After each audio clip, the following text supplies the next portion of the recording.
Namo Bhagavate Vasudevaya.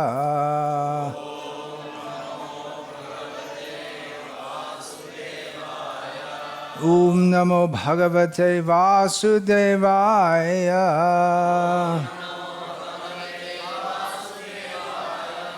Om Namo Bhagavate Vasudevaya. Srimad Bhagavatam, Canto 7, Chapter 15, Text 6, translation and commentary by His Divine Grace, A.C. Bhaktivedanta Swami Prabhupada. Deva, Rishi, Pitri, Bhutebhyaha, Atmane, Janaya, Cha, Annam, Sangvibhajan, Pashyed, Sarvam, Tat, Purusha, Atmakam.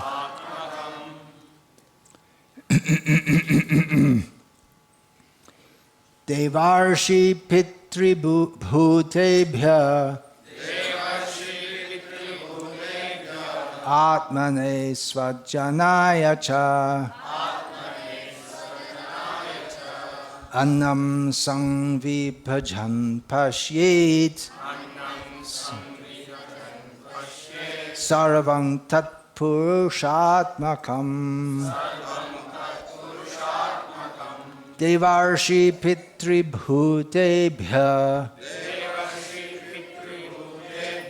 Atmane Svajanaya Cha Annang Sangvibhajan Pashyet Sarvang Tat Purushatmakam.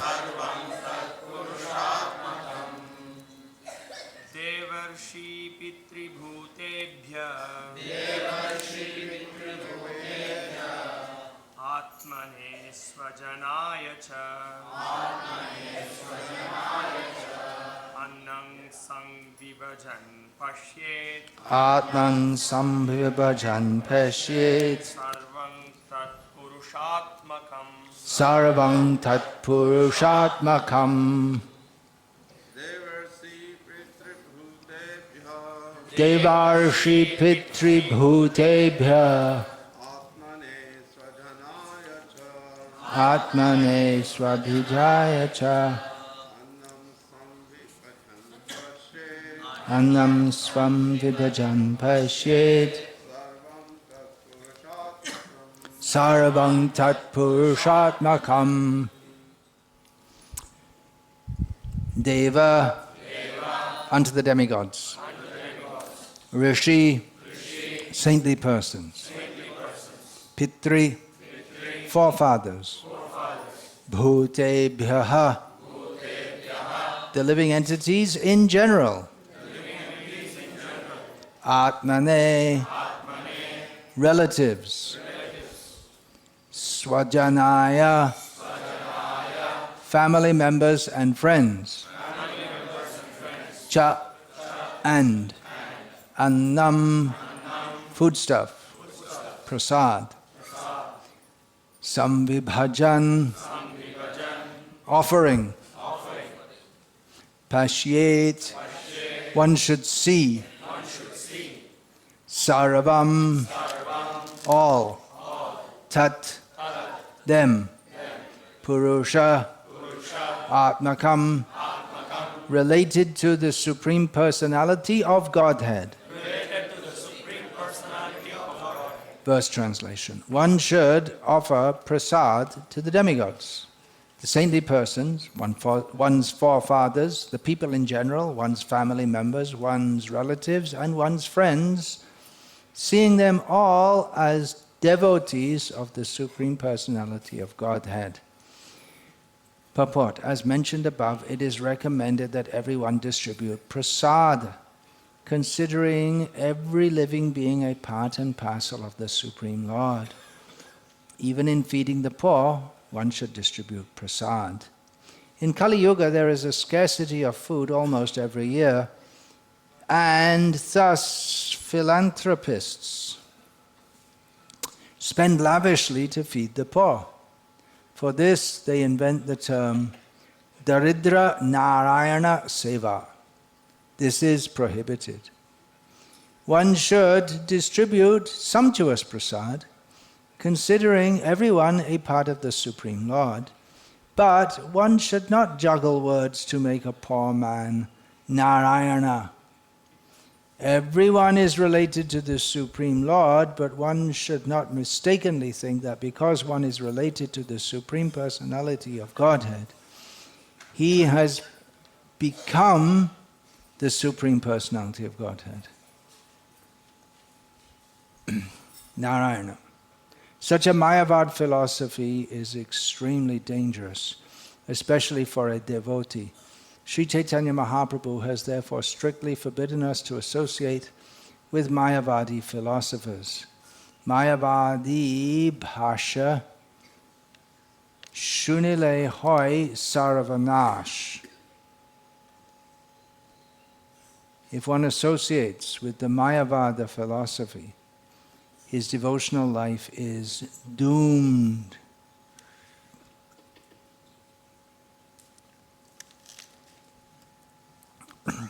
Om Jnana Timirantasya Jnananjana Shalakaya Chakshurun Militam Yena Tasmai Shri Gurave Namaha. Nama Shreshtham Manamapi Shachiputra Matra Swarupam Rupam Tasyagrajamurupuring Maturim Goshtavatim Radha Kundam Girivaramaho Radhika Madhavasham Prapto Yasya Pratita Kripaya Shri Gurum Tam Natosmi Vandeham Shri Guru Shri Ataf Padakamalam Shri Gurun Vaishnavanscha Shri Rupam Sagrajatam Sahagana Raghunatan Vitam Tam Sajivam Sadvaitam Savadhutam Parijana Sahitam Krishna Chaitanya Devam Shri Radha Krishna Padan Sahagana Lalita Shri Vishakhan Vitangscha Hare Krishna, Krishna Krishna, Hare Hare, Hare Rama, Rama Rama, Hare Hare.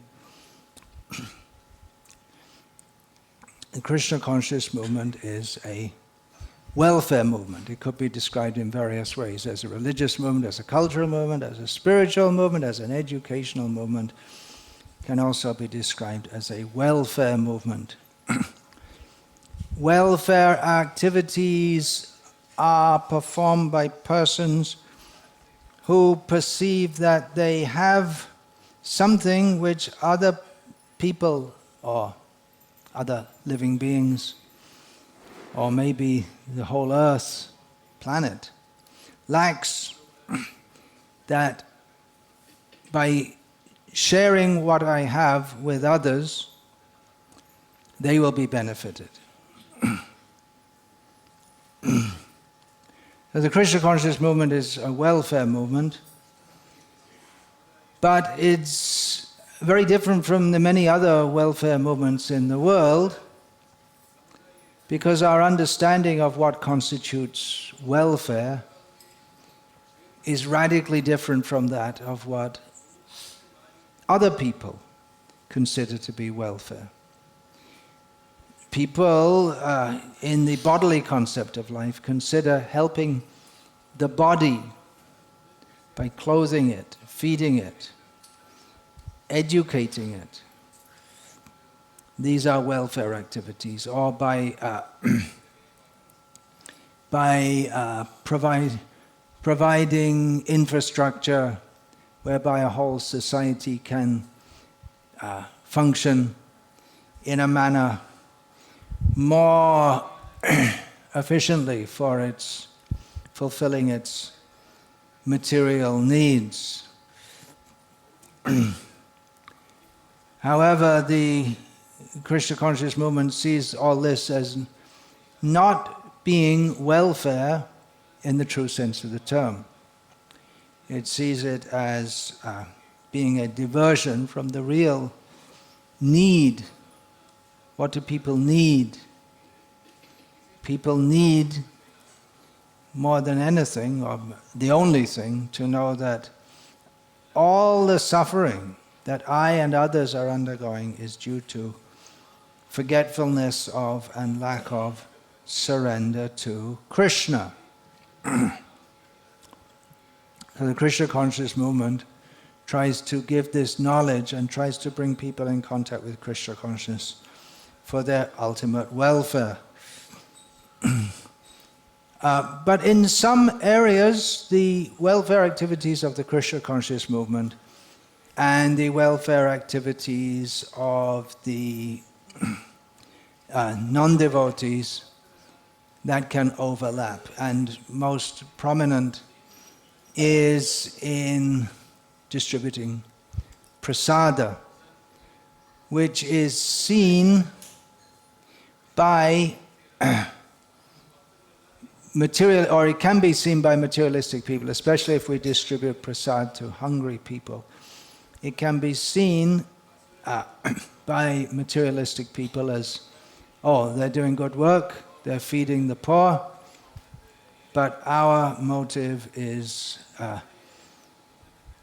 not specifically to feed the poor, because we see that everyone is poor, even the rich man is poor in terms of understanding his real self-interest. So we distribute prasad because that is purifying to the consciousness, and it helps people to come close to Krishna.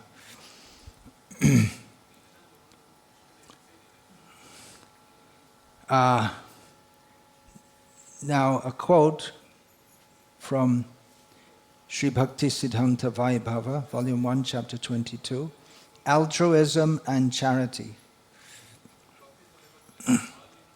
This is a quote from Srila Bhakti Siddhanta Saraswati Thakur.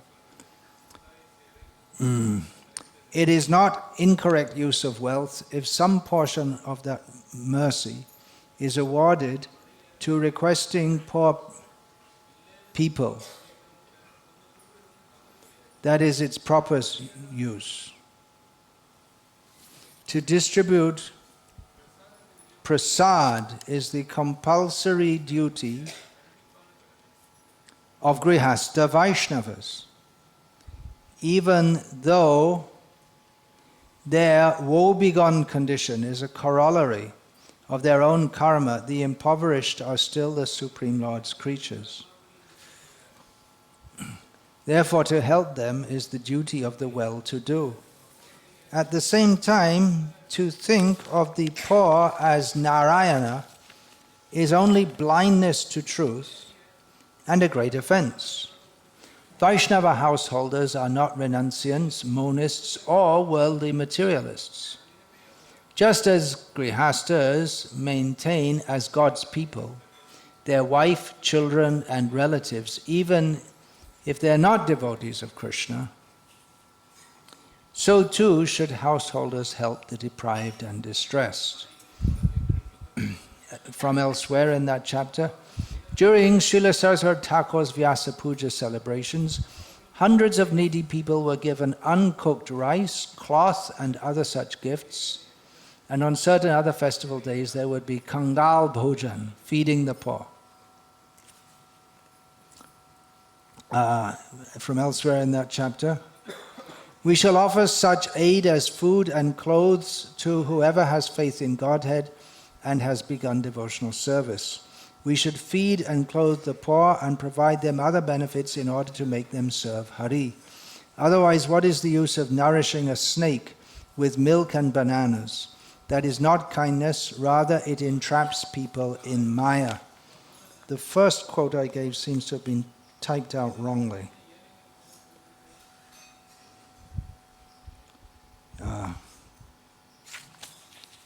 But anyway, you get the idea.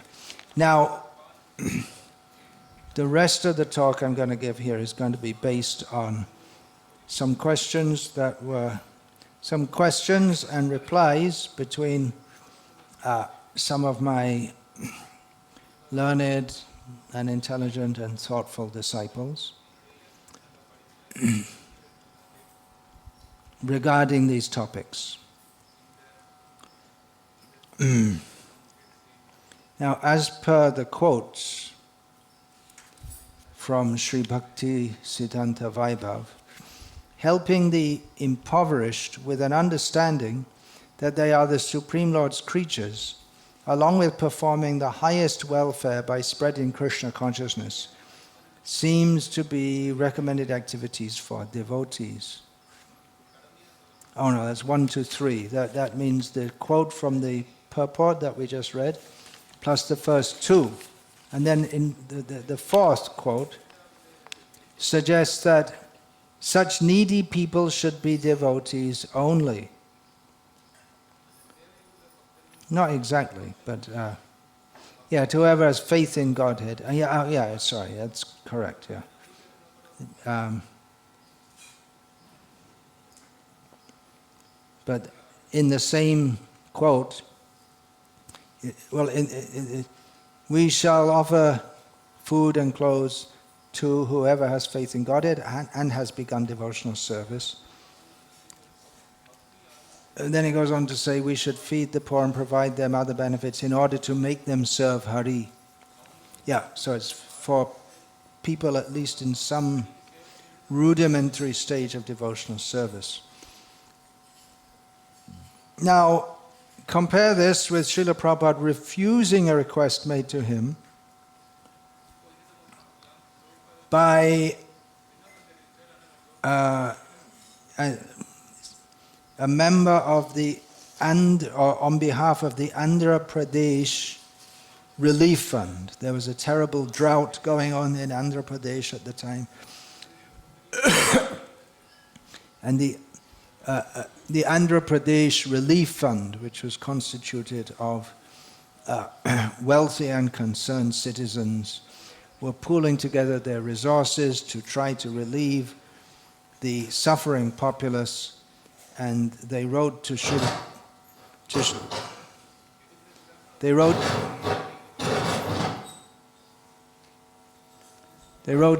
Prabhupada that they would requesting that with the resources of your movement, you can cooperate with us, send your people to prepare prasad to feed the hungry people, and so on. They wrote the committee. Oh, no. Yeah, well, I'll read out the whole thing, because Srila Prabhupada was giving at that time in Hyderabad, the capital of Andhra Pradesh at the time, talks that were attended by literally thousands of mostly somewhat well-to-do citizens.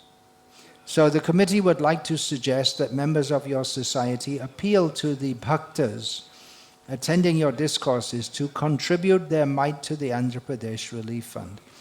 So they're asking, one thing is that in your discourses, which are attended by so many people, ask people after the discourse to donate to the relief fund.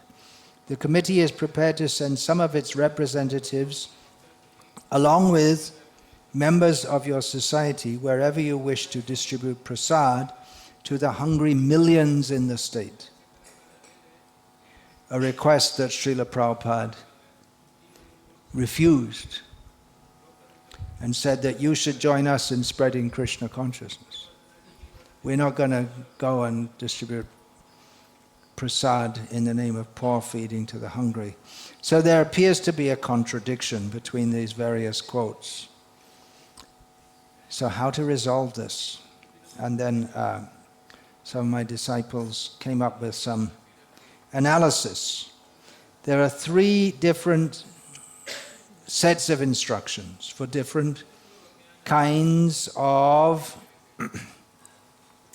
for different kinds of people. One is grihastas, One is for spiritual institutions that run charity programs, and another is spiritual institutions going on a tangent while collaborating with mundane charities.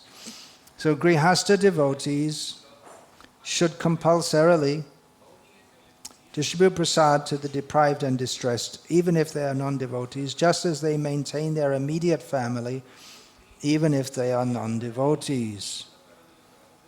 However, to consider the needy as Daridra Narayana is offensive and not conducive for devotional service. The proper attitude is, while offering prasad to the needy, to see them as parts and parcels of Krishna.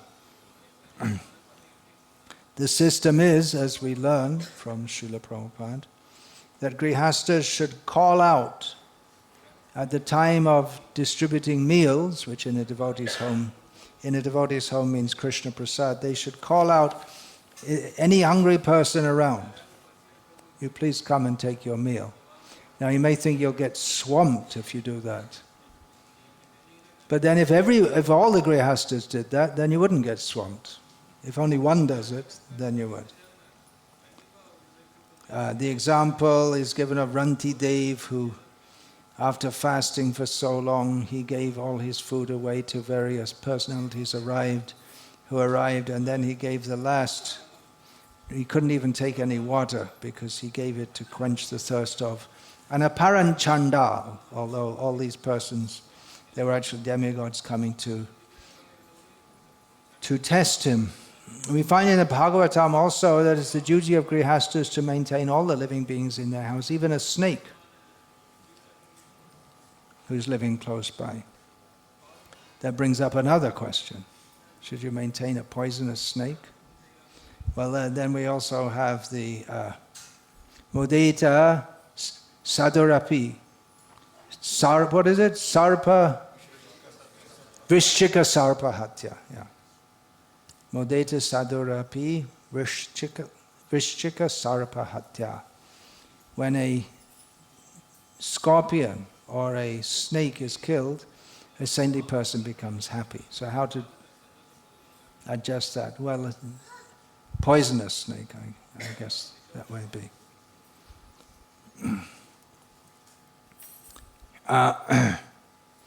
So the poor are poor due to their karma, but no one is barred their daily bread by the Lord. Even the poor, they get fed. Or if they don't get fed, then Srila Prabhupada explained several times that if people are not getting fed, if they don't get food, that's also Krishna's arrangement. That's Krishna's arrangement for their benefit. And Srila Prabhupada gave the example that in the hospital, some patients are not given food because the doctor sees that they require to fast. So for karmic reasons, Srila Prabhupada explained that some people are forced to fast. Krishna will, mostly people eat, they get food, although some people, due to previous sinful activities, may go through more difficulty to get their food. Krishna supplies everyone according to their needs. Materialistic people don't see like that at all.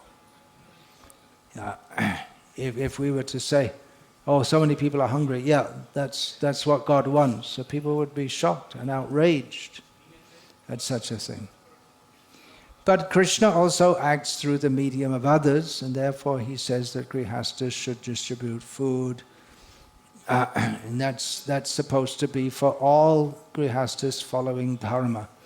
And actually, if Dharma is followed in the state, and the king is pious, then there won't be widespread poverty.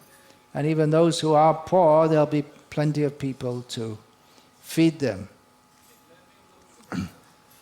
But a Grihastha feeding the poor shouldn't think of himself as, I'm so great, I'm feeding God who has come to me in the form of a poor man. That's a completely bogus and offensive judgment. Spiritual institutions like ISKCON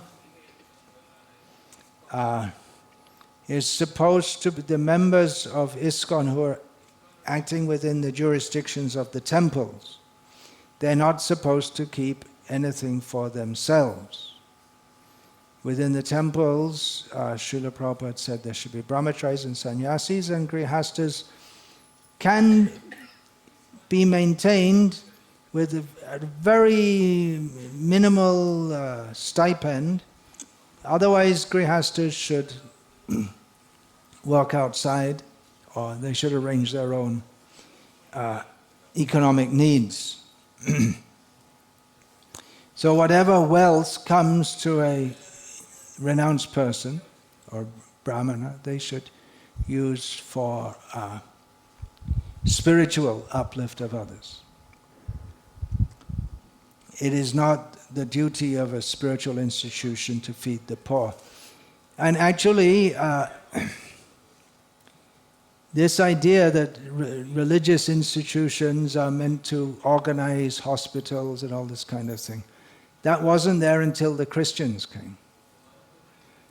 It's the individual grihastas, especially wealthy vaishyas and kshatriyas, they're supposed to organize institutional, you could say, welfare activities. The idea that religious people should organize schools and hospitals and feeding the poor on a systematic basis, that was actually the Ramakrishna mission introduced this to India. The very word mission prior to that had been connected with Christian missionaries. So it was an imitation of the Christians' activities. Otherwise, it wasn't considered to be the duty of institutions, religious institutions, to undertake all such things. So if a sannyasi or a renunciant becomes involved in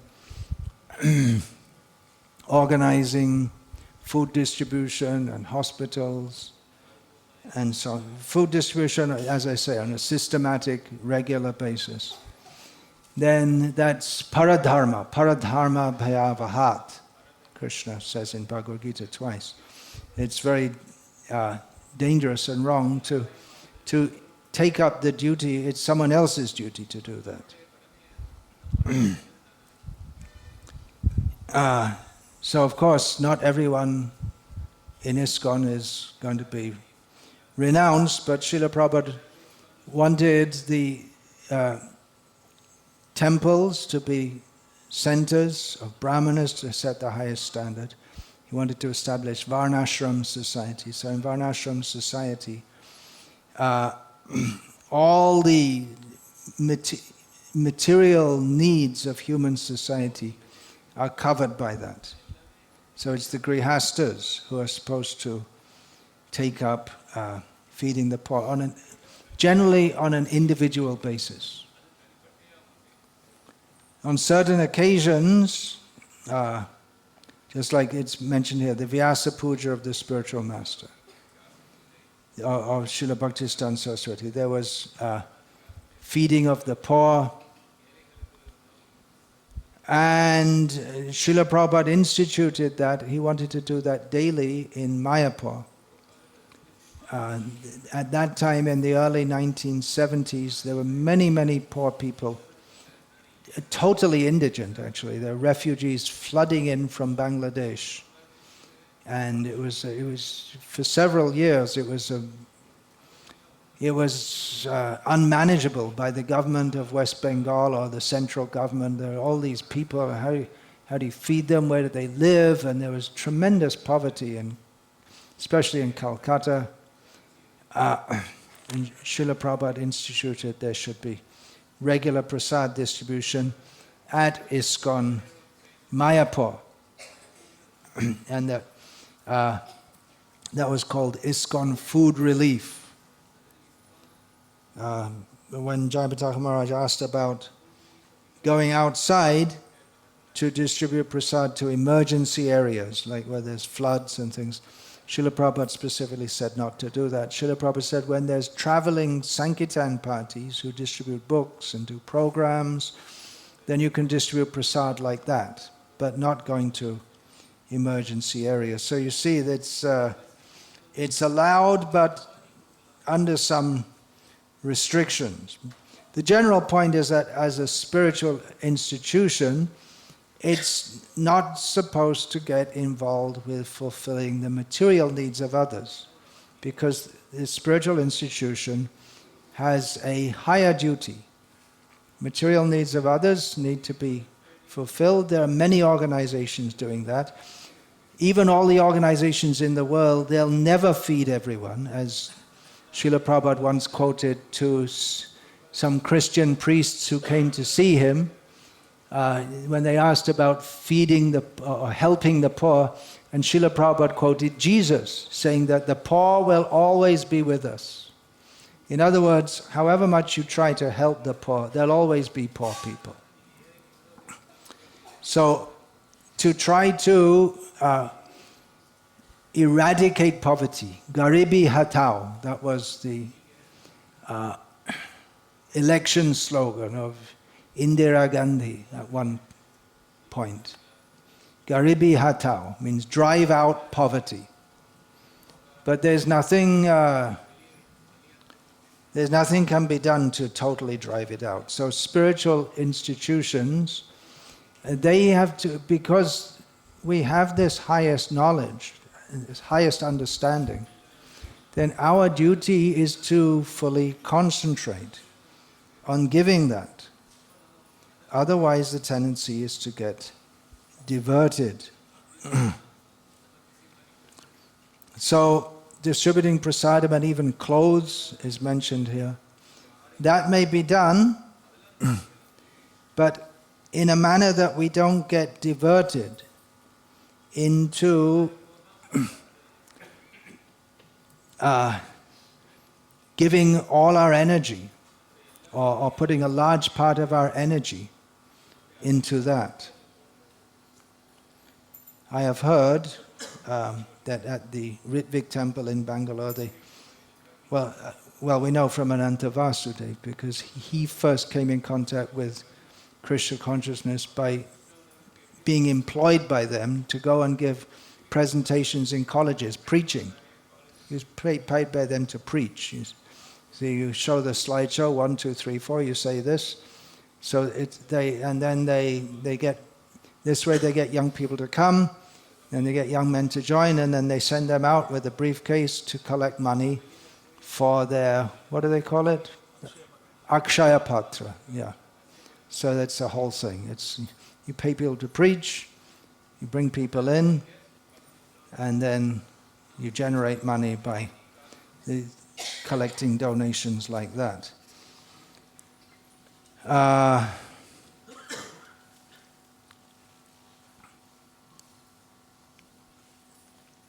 Then we had to, another point, I was talking about this prasad distribution from Mayapur, ISKCON Food Relief. And the government of Canada and the government of the USA, they were sending food, raw food. There was gom, we used to call it, some wheat, cracked wheat or something. So it's not just regular wheat. And then they sent this milk powder, and devotees were supposed to distribute that. The thing is that the Bengalis weren't so hungry that they wanted to eat this gom, which is not this wheat preparation, which is not their standard food. They want rice. And the milk powder is terrible. If you drink the milk, or even if you make it into yogurt, it just produces gas and diarrhea. So what happened after feeding it a few times to the people, they stopped coming anyway. And then it was given to the Gurukul boys who had no choice. They eat this or starve. And they all got, even the cows wouldn't take it. So what to do? But anyway, Srila Prabhupada, he approved of this, that you cooperate with government entities so that they'll give you food stuff. But we have to be very careful with this, because they want to perform welfare activities. They have their reasons, helping the poor, or the government wants to look good. While their businessmen are exploiting all the people of these countries, and then they want to look good by doing some welfare work also. We exploit you 98%, or more like 99.8%, and 0.2% we do some welfare work. Bill Gates Foundation or something like that. After screwing the people up, then they make a show of giving something back. So their reason for doing it is in the name, or with the consciousness of we are the body. We have to help people on humanistic grounds, or humanitarian grounds. They don't say humanistic. Humanitarian grounds. And there's a problem with talking to materialists. So we go, we'll go to the materialistic people or the government official and say, you give us so much grains and we'll distribute it. But you have to, and they'll talk to you in the language of mundane welfare. And they're not interested if we say, actually, we want to offer it to Krishna. Even if you say that, they may be reluctant to give it to you. They want to see that it's just, they actually don't want you to mix it with religious proselytization. So it's dangerous in that sense. If we don't represent ourselves as devotees, we might get around that. We might go, we might just call it, for instance, food for life, and pretend that it's nothing to do with anything religious, and go in kami clothes to meet these people, and then we advertise we're helping the people. We just leave Krishna out of it altogether, or anything even slightly religious. But then we become like them. The idea is that we're supposed to be distributing prasad to help others come to Krishna consciousness. But then if we get completely in the consciousness that we're doing it to help others on the mundane platform, then we become mundane. Now in India, of course, we can go in the dress which clearly signifies us as sadhus. But that doesn't really help the problem if we're still talking in the language of uplifting the country by getting the children to go to school, by eating food, because people in India are now of the, or that reinforces the impression that sadhus are supposed to do that. Whereas actually we should be preaching that sadhus are not supposed to do this. If the brahmacharis go and collect for distributing food and talk in the language of food, we're distributing food, we're helping the children to get a better start in life by sending them, or encouraging them to go to school.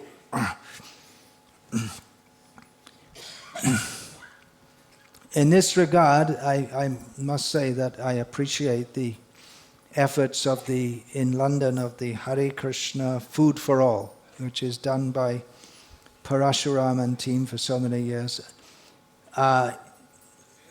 He might not even know how to put on a pair of pants anymore, because he does everything as a devotee.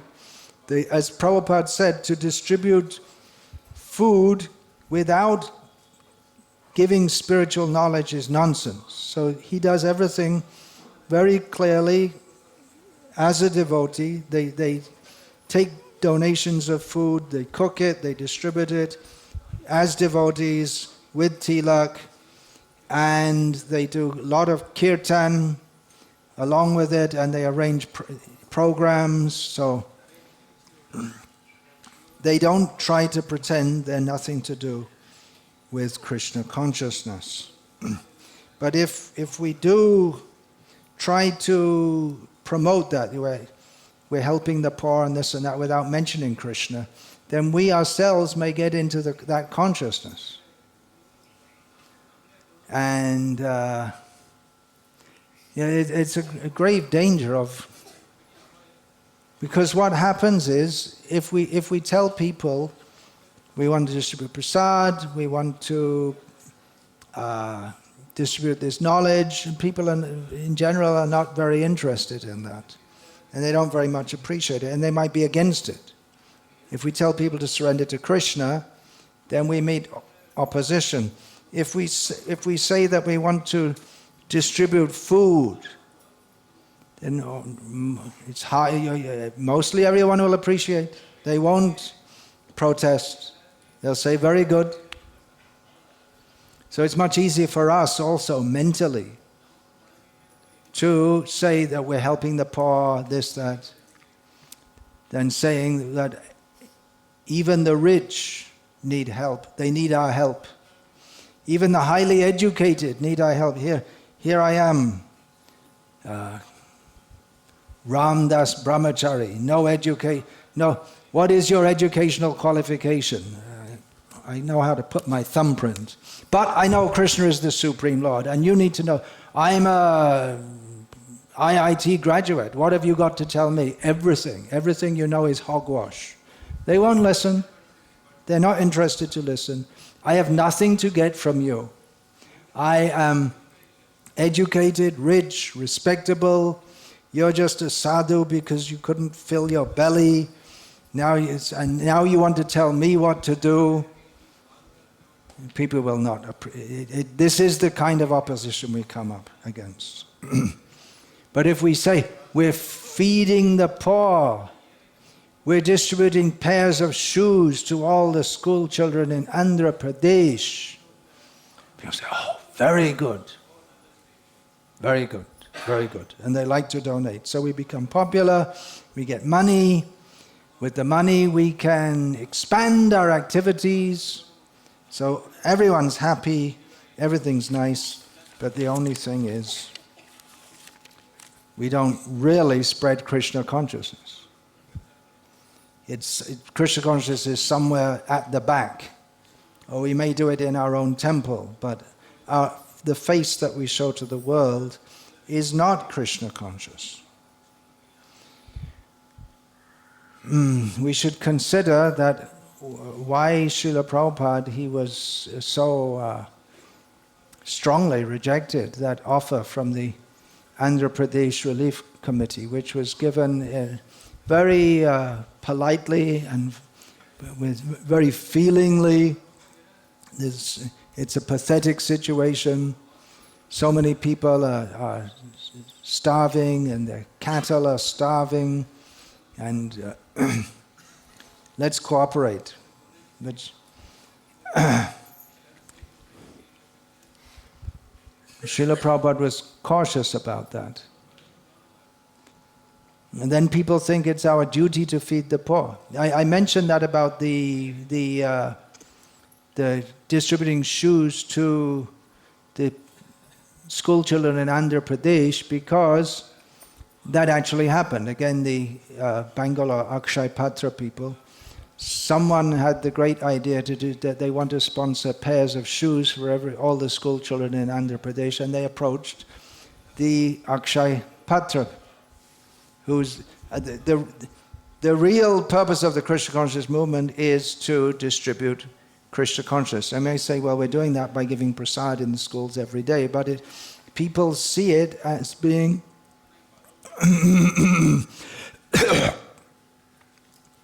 poor feeding, and they think, well, ISKCON's a very well-organized institution for social welfare, so if they can feed the children in school, they can give them shoes also. And so people see it as being mundane, and then what do? We say, what do? Then you take the shoes and distribute. You get more good feeling from people. Again, there were floods a few years ago in Andhra Pradesh, same Andhra Pradesh where there was drought. And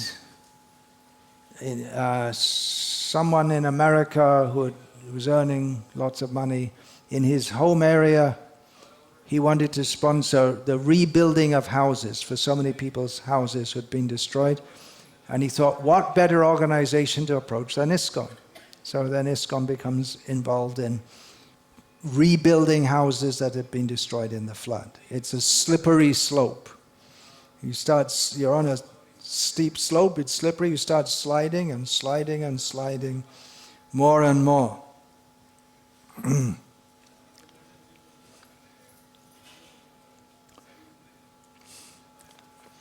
So we want to feed prasadam to people so that they will become devotees. But Srila Prabhupada, again, he stated there should be kirtan and giving spiritual knowledge along with that. Even in the restaurants, Srila Prabhupada, the devotee organized restaurants, Srila Prabhupada said it should be written, people should know, this is Krishna prasadam, food offered to Krishna. He wanted people to know that. That it's not just vegetarian food or vegan food. I don't know if the word vegan was even coined at that time.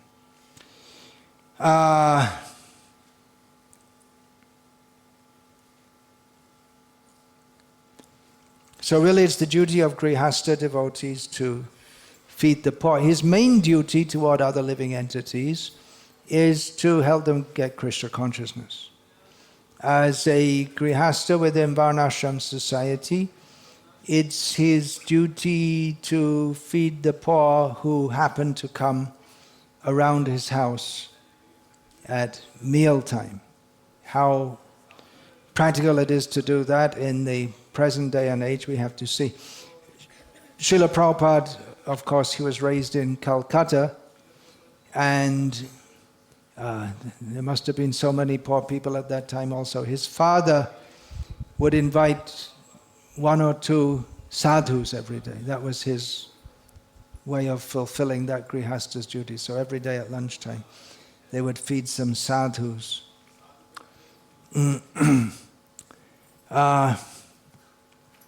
We should feed the poor with Krishna prasad on at least festival days. There's big, for everyone, there is prasad.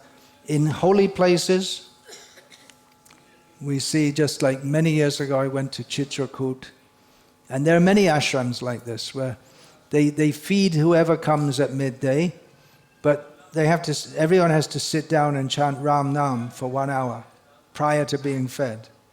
Then everyone will get. That's the condition. It's not unconditional. At Amritsar, that's famous, they have the Sikhs, they have a huge kitchen in which they feed everyone who comes.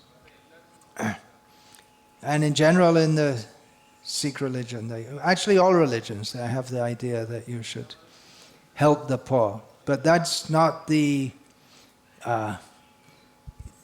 main purpose of the Krishna consciousness movement, to help on the bodily level people who, by their karmic reactions, are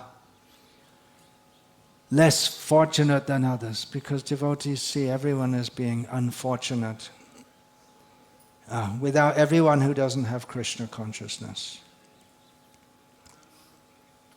Hare Krishna. This can be debated back and forward, and we all have the same instructions of Srila Prabhupada and the same instructions of Shastra, but people tend to see it in different ways. Any question or comment about this, please, before you go out to do the highest welfare work of distributing Srila Prabhupada's books to the people who are suffering the spiritual poverty of not being interested in surrender to Krishna.